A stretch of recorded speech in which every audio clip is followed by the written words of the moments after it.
convertie à 20 ans, je savais que se convertir au Christ, ça pouvait vouloir dire donner notre vie au Christ. Voilà. J'avais autour de moi des exemples de prêtres, de religieux, et donc c'était un possible qui était ouvert devant moi, et surtout possible que j'ai commencé par fermer. J'ai commencé à dire au Seigneur, d'accord, je veux bien que vous rentriez dans ma vie, mais ne demandez pas ma vie, quoi.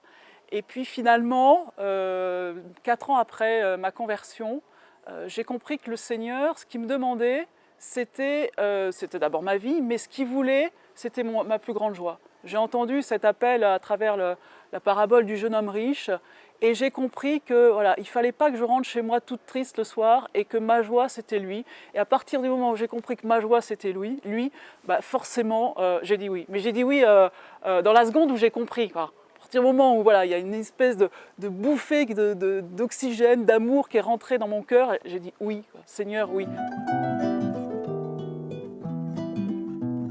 C'est porter le Christ à tous ceux qui n'en ont pas entendu parler. Donc c'est une annonce explicite du Christ, où qu'on se trouve, dans la rue, dans nos écoles, dans nos facultés, dans nos entreprises, peu importe. C'est annoncer le Christ à tous ceux qui n'en ont pas entendu parler. Et c'est vrai que c'est moi la première fois au fond que j'ai vu la communauté à l'œuvre, c'était dans un forum de rue avec notre fondateur qui était là sur un tabouret en train de prêcher. Et je me suis dit, ceux-là, ils ont un petit truc un peu fou, un peu dingue, d'aller annoncer le Christ là au milieu de la rue. Je dis, ouais, ils y croient vraiment, et il y avait quelque chose qui m'interpellait dans cette façon de croire à la force de la parole. C'est d'abord d'être attentif, à se dire, voilà, je ne vais pas passer à côté de quelqu'un qui ne connaît pas le Christ si j'ai une opportunité de lui en parler.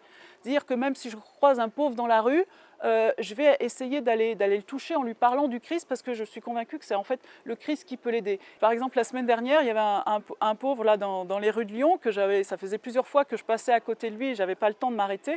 Et puis j'avais remarqué que cet homme-là, il ramassait tous les prospectus qu'il trouvait. Donc je me suis dit, bah tiens, il a envie de lire. Et donc moi, je suis allée le voir et je lui ai dit, bah, visiblement, vous aimez bien lire, et est-ce que vous connaissez Jésus? Est-ce que si je vous offre un évangile, c'est quelque chose que vous allez garder? Et quand on aborde un pauvre, ou quand on aborde même quelqu'un d'autre pour parler du Christ, en fait, c'est forcément une relation qui nous engage. C'est-à-dire qu'aujourd'hui, ce pauvre, je ne peux plus l'aborder de la même façon, parce qu'il sait ce que j'ai au fond de moi, et moi, je sais que c'est un frère, au fond. Je suis tenue de dire l'office, les laudes, les vêpres, les complis, enfin l'office tel qu'il se présente dans le bréviaire. Donc déjà, c'est une journée qui est ponctuée par l'office divin. Et puis il y a forcément un temps d'oraison tous les jours, une heure passée avec le Christ à méditer la parole de Dieu qui nous est donnée dans l'Évangile. Et puis il y a aussi des temps d'adoration. Donc la prière, elle est là, et elle est omniprésente, et en même temps, on se rend compte que c'est aussi un combat d'arriver à préserver ce temps de prière et cette intimité avec le Christ. Si je n'avais pas cette intimité avec le Christ tous les jours, je serais asphyxiée très rapidement. C'est-à-dire qu'on ne peut pas annoncer le Christ si on n'en vit pas.